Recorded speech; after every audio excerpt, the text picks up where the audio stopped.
السلام علیکم۔ Informative Urdu channel دیکھنے والے ناظرین کو میری طرف سے خوش آمدید۔ درود پاک کی فضیلت۔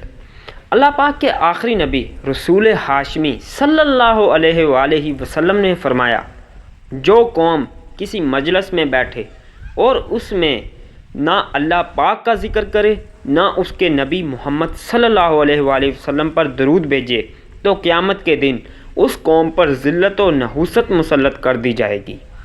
پیارے اسلامی بھائیوں، مجلس کا معنی ہے بیٹھنے کی جگہ۔ ایک شخص اکیلا بیٹھا ہو یہ بھی مجلس ہے، دو بیٹھے ہوں یہ بھی مجلس ہے، چار افراد بیٹھے ہوں یہ بھی مجلس ہے، 500 کا اجتماع ہو یا 5000 کا یہ بھی مجلس ہے۔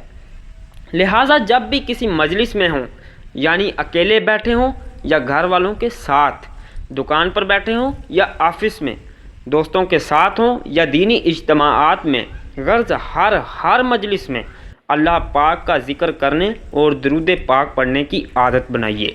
انشاءاللہ الکریم اس کی برکتیں ملیں گی اور ساتھ ہی ساتھ اللہ پاک نے چاہا تو قیامت کے دن ذلت و رسوائی سے بھی بچ جائیں گے۔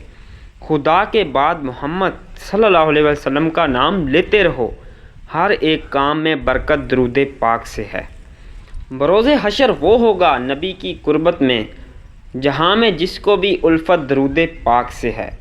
حدیث پاک سے یہ بات ہو گئی ثابت، ہر ایک بزم کی زینت درود پاک سے ہے۔ درود پاک ہی خاکی کا کل اثاثہ ہے، یہ ساری دولت و ثروت درود پاک سے ہے۔ صلو علی الحبیب صلی اللہ علی محمد۔ دوستو، امید کرتا ہوں کہ آپ کو میری یہ ویڈیو ضرور پسند آئی ہوگی۔ اگر ویڈیو پسند آئی ہے تو چینل کو سبسکرائب کرنا مت بھولیں تاکہ آپ کو میری تمام ویڈیوز ملتی رہیں۔ ملتے ہیں انشاءاللہ نیکسٹ ویڈیو میں۔ اللہ حافظ۔